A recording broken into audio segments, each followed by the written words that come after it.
sekalian, kita akan teruskan dengan tokoh kita seterusnya yang akan menyampaikan pidato aspirasi Badan Kemanusiaan.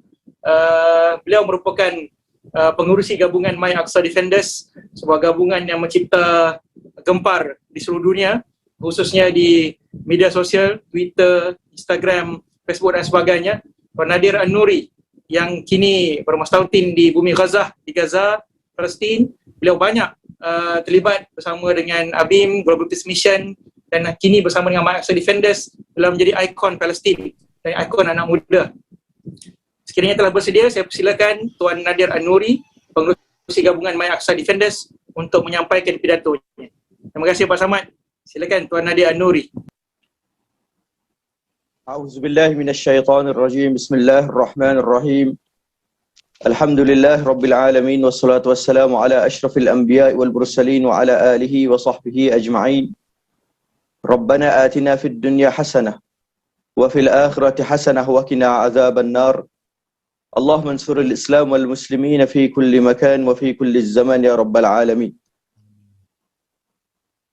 Assalamualaikum warahmatullahi wabarakatuh, dan salam sejahtera pada semua hadirin dan hadirat yang ada bersama-sama dengan kita pada hari ini.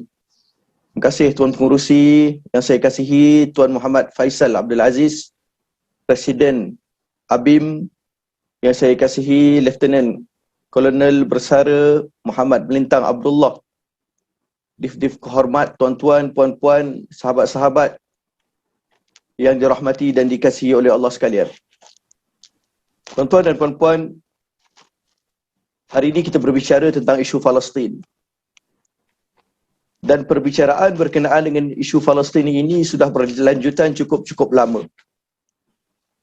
Setiap kali berlaku peperangan, setiap kali berlaku pertumpahan darah, setiap kali berlaku pencerobohan Masjid Al-Aqsa, perampasan tanah, pengusiran penduduk daripada perkampungan mereka, maka kita kembali berbicara berkenaan dengan Palestin.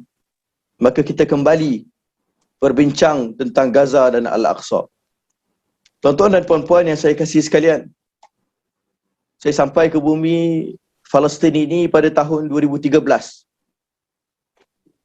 Saya telah berada di bumi ini selama hampir 10 tahun.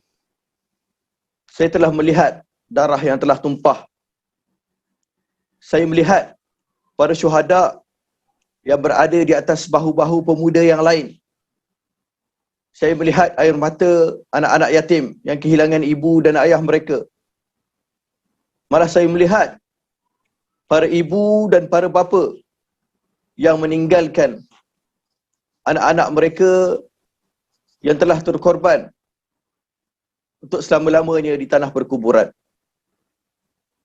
Tatkala gencatan senjata diumumkan pada minggu lepas, jam 2 pagi Khamis malam Jumaat, saya turun bersama-sama dengan para pemuda di jalanan Gaza, di mana mereka bertakbir, mereka bersorak dan mereka melaungkan berkenaan dengan kemenangan. Kemenangan yang bukan semata-mata kemenangan Gaza ke atas Israel, atau kemenangan Palestin ke atas Israel, atau kemenangan orang Islam ke atas Israel, maka ia adalah kemenangan kemanusiaan, keadilan ke atas kezaliman dan perpecahan. Saya berada bersama-sama dengan mereka, dan walaupun mungkin gambar dan video yang tuan-tuan dan puan-puan nampak adalah mereka yang seronok, bersorak dan bergembira di atas kemenangan tersebut, tetapi di balik gambar-gambar yang disebarkan di media sosial ada sisi yang mungkin kita tidak nampak. Saya melihat bagaimana mereka berarak, tetapi pada masa yang sama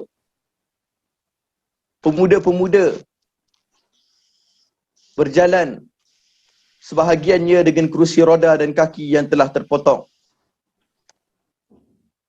Ibu-ibu dan wanita berjalan, sebahagian daripada mereka walaupun bersorak, tetapi di tangan-tangan mereka poster-poster, gambar-gambar anak mereka yang telah dibunuh dan terkorban. Anak-anak kecil berjalan. Kalau sebelum daripada perang dipimpin oleh ibu dan ayahnya, tetapi selepas peperangan terpaksa dipimpin oleh datuk dan oleh pakciknya kerana ibu dan ayahnya sudah tidak ada lagi. Begitu juga kereta-kereta yang bergerak menuju ke tempat berkumpul. Sebahagian daripadanya dipenuhi dengan tilam, dipenuhi dengan barang-barang dapur, dipenuhi dengan pakaian-pakaian, menandakan mereka sedang bergerak semula ke sempadan, ke rumah-rumah mereka yang terpaksa ditinggalkan apabila serangan berlaku di kawasan sempadan. Tuan-tuan dan puan-puan, selepas habis kegembiraan di atas kemenangan yang berlaku, maka mereka akan kembali melihat semula masa depan yang telah dimusnahkan. Di bumi Gaza ini ada istilah yang selalu saya gunakan. Untuk kita yang selalu bermusafir, selalu travel dan sebagainya, kita ada istilah jet lag. Jet lag ini bila mana kita sampai ke mana-mana destinasi, kita rasakan bahawa otak kita dan badan kita masih lagi ikut waktu yang lama. Nak tidur pun susah, badan rasa penat dan sebagainya. Di Gaza ini, tuan-tuan dan puan-puan, di Palestin ada istilah war lag. Dan war lag ini ialah kesan yang mereka rasakan selepas habis peperangan, keluar dengan kemenangan, tetapi akhirnya mereka akan rasa semula penat yang sepatutnya mereka rasa ketika perang. Mereka akan rasa penat bila mana mereka tengok rumah-rumah mereka terpaksa dan telah dirobohkan. Mereka akan rasa letih bila mana mereka mengenangkan anak-anak mereka yang telah terkorban. Anak-anak kecil ini bila mana mereka pulang ke rumah dan mereka dapati yang ada di rumah hanyalah gambar-gambar ayah-ayah mereka, tetapi tidak berbaki lagi tempat bergantung dan tempat mereka bersandar, tempat mereka minta RM1 dan RM2 untuk ke kedai, maka mereka akan dihurung perasaan sedih dan tertekan. Tuan-tuan dan puan-puan, kita sudah cukup lama bercakap. Bukti kezaliman, bukti kejahatan sudah jelas dan ada di hadapan mata. Antara mereka yang pertama dibunuh dalam serangan yang pertama, rumah yang diserang, yang di hadapannya kanak-kanak sedang bermain sementara menunggu waktu berbuka puasa. 5 orang yang dibunuh dalam satu serangan, 2 daripada mereka ialah kanak-kanak. Di antara yang dibunuh ialah keluarga Abu Hatab di kawasan kamp pelarian Syatik, yang dalam masa beberapa minit sahaja 8 orang dibunuh. 6 daripada mereka ialah kanak-kanak dan 2 orang wanita. Sampaikan di dalam keluarga itu tidak berbaki melainkan suami sahaja. Antara yang dibunuh ialah para wartawan. Yusuf Abu Hussein. Dan kezaliman serta tindakan mereka ini yang tidak ada orang dapat menghalangnya bukanlah yang bermula pada perang kali ini. Sejarah kezaliman mereka cukup panjang.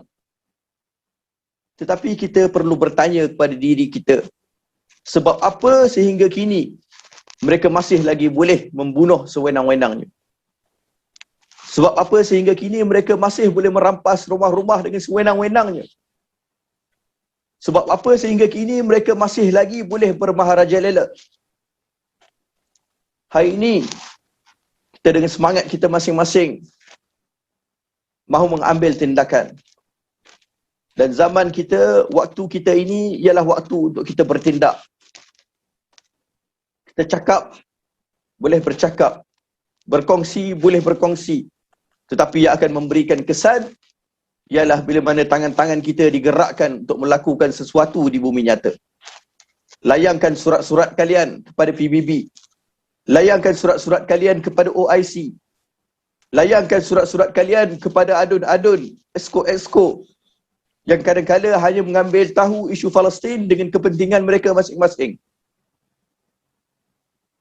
Sebarkan seluas-luasnya berita wajah anak-anak yang berdarah, wajah pemuda-pemuda yang tempang, wajah ibu-ibu yang menangis sebarkan supaya seluruh dunia dapat melihat bagaimana kita sedang dipijak oleh sebuah negara yang sangat-sangat kecil. Negara penjajah, negara apartheid yang masih kekal sehingga ke hari ini. Tuan-tuan dan puan-puan, saya nak kongsikan sebagai penutup kisah yang berlaku di hadapan mata saya.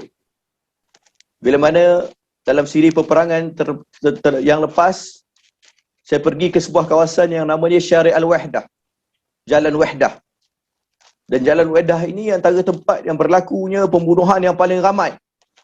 Dalam masa beberapa minit sahaja, lebih daripada 43 orang yang dibunuh. Saya sampai ke kawasan tersebut dan saya dapati pasukan bomba dan penyelamat sedang berkumpul.